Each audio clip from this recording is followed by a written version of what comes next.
Hello dear students. Real numbers के series में आज हम एक्सरसाइज 1.1 का क्वेश्चन नंबर 3 करेंगे। इससे पहले जो क्वेश्चन नंबर 1 है और क्वेश्चन नंबर 2 है उसका ऑलरेडी वीडियो बन चुका है, आप उसको जाकर देख सकते हैं। तो चलिए स्टार्ट करते हैं। Find the LCM and HCF of the following integers by applying the prime factorisation method. आपको जो नंबर्स दिए हैं उसका एलसीएम एचसीएफ फाइंड करना है। By which method? By prime factorisation method. Simply हम क्या करेंगे, सबसे पहले हमें एलसीएम निकालना है एचसीएफ, तो यहाँ पे हम क्या निकालेंगे, प्राइम फैक्टर्स ऑफ 12, 15 एंड 21। तो 12 को हम कैसे लिख सकते हैं? सबसे पहले देखिए, प्राइम फैक्टर्स आपके क्या क्या होते हैं, 2, 3, 5, 7, 11 एंड सो ऑन। तो इन्हीं प्राइम फैक्टर्स के टर्म्स में, इनके प्रोडक्ट के टर्म्स में हम इसको कैसे लिखेंगे, तो 2 मल्टीप्लाई 2, 2 2 ज़ा 4 एंड देन 3, 2 2 ज़ा 4, 3 ज़ा 12। क्लियर? अब क्या है आपका 15 है। 15 को हम कैसे लिखेंगे, यहाँ से देखिए 3 और 5 को मल्टीप्लिकेशन करने से हमें 15 मिल जाएगा, 2 की तो ज़रूरत ही नहीं है, तो 3 मल्टीप्लाई 5, 15। सिमिलरली 21 को हम कैसे लिख सकते हैं, 3 मल्टीप्लाई 7, तो यहाँ पे 3 मल्टीप्लाई 7। तो ये क्या है, इसके 12, 15, 21 के प्राइम फैक्टर्स मिल गए। अब सबसे पहले हमें क्या चाहिए, हम एचसीएफ निकालते हैं। HCF of 12, 15 and 21। तो एचसीएफ के लिए क्या करते हैं, हम जितने भी नंबर्स हैं उनके प्राइम फैक्टर्स में से जो कॉमन है उसको लेते हैं। तो यहाँ पर देखिए तीनों फैक्टर्स में कॉमन क्या है, इसमें 3 है, इसमें 3 है, इसमें 3 है, तो हम क्या लिखेंगे, 3। और देखिए कोई नंबर ऐसा है क्या जो तीनों में कॉमन है, तो नहीं, यहाँ पे 2 है लेकिन यहाँ 2 नहीं है, यहाँ 2 नहीं है। यहाँ 5 है लेकिन यहाँ 5 नहीं, यहाँ 5 नहीं है। यहाँ 7 है, यहाँ 7 नहीं, यहाँ 7 नहीं है। तो जो तीनों में कॉमन है तो इसको लेते हैं। तो 12, 15, 21 का एचसीएफ क्या आ गया, 3। क्लियर? अब हम क्या निकालेंगे, एलसीएम।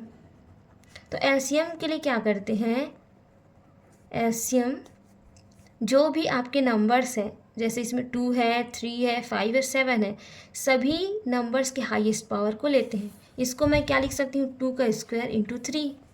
तो 2 का हाईएस्ट पावर क्या है, 2, तो 2 टू द पावर 2 मल्टीप्लाई 3 का हाईएस्ट पावर क्या है, यहाँ पे 3 का पावर 1 है, यहाँ भी 1 है, यहाँ भी 1 है, तो ये क्या आएगा, 3 के पावर 1 मल्टीप्लाई 5 भी एक ही बार है और 7 भी एक ही बार। तो इसको फिर आप सिंप्लीफाई कर लीजिए, 2 2 ज़ा 4, 3, 5, 7, इसको मल्टीप्लाई करेंगे तो क्या होगा, 4 3 ज़ा 12, 12 5 ज़ा 60, 60 multiply 7 that is 420।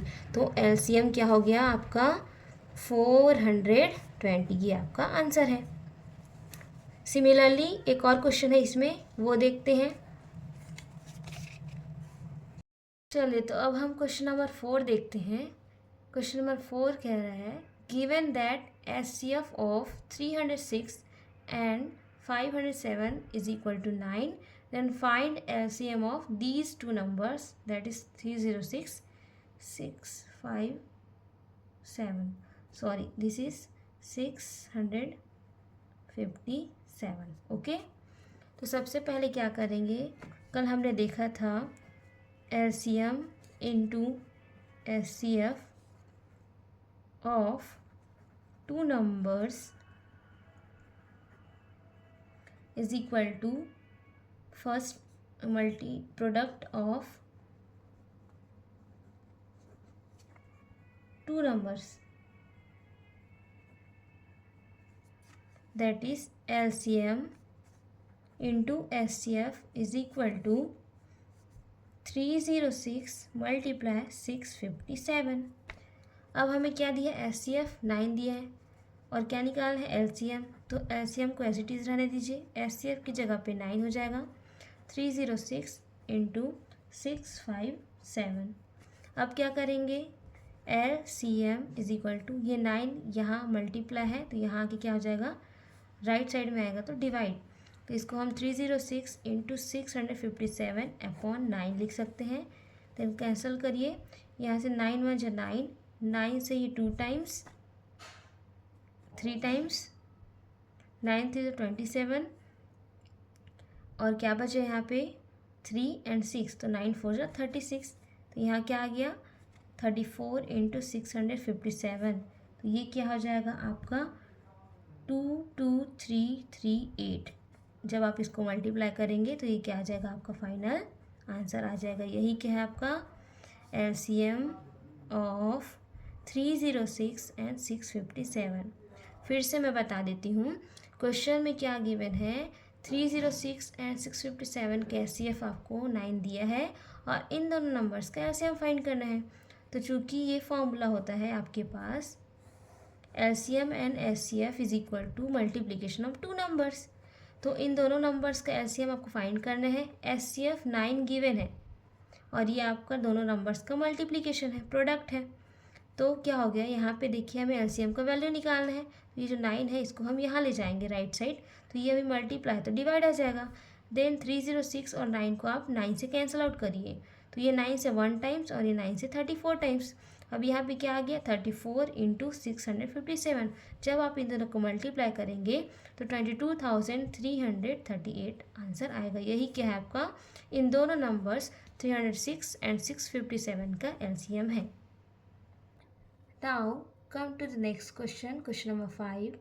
Question number 5 says, check whether 6 to the power n can end with the digit 0 for any natural number n. It means अगर n का कोई आप ऐसा वैल्यू रखें, सपोज 2 रखते हैं, तो क्या ये जो आंसर आएगा उस आंसर का यूनिट डिजिट जो है 0 आएगा। तो जब हमने 2 रखा तो यहाँ पे क्या आ रहा है 6 आ रहा है। 3 रख के देखिए, 3 रखने से भी क्या आएगा 216, यहाँ पे भी यूनिट प्लेस में क्या आया। तो आपको चेक करना है क्या कि किसी n नेचुरल नंबर के लिए क्या इसका जो वैल्यू है वो 0 आएगा, उसके उस नंबर के लास्ट डिजिट जो है 0 हो सकता है क्या, ये आपको चेक करना है। तो सबसे पहले देखते हैं हम 6 to the power n को कैसे लिखेंगे। 6 to the power n को 2 × 3 whole to the power n लिख सकते हैं। अब मुझे आप ये बताइए, कोई नंबर सपोज मैं लेती हूँ 100 जो है ये किससे डिविजिबल है 2 से डिविजिबल है, 5 से डिविजिबल है। क्यों? क्योंकि इसका जो लास्ट जो डिजिट है वो 0 है। इट मीन्स ये 2 और 5 दोनों से डिविजिबल होगा। या फिर आप कैसे कह सकते हैं कि कोई भी नंबर जो 2 और 5 से डिविजिबल होगा उसका यूनिट प्लेस में क्या आएगा 0 आएगा। तो यहाँ देखिए 6 to the power n का फैक्टर क्या है 2 × 3। यहाँ पे आपको 2 तो है लेकिन 5 है क्या, नहीं है। 2 और 5 मिलके क्या बनाता 0, 10 बनाता, तो यूनिट प्लेस में 0 आता।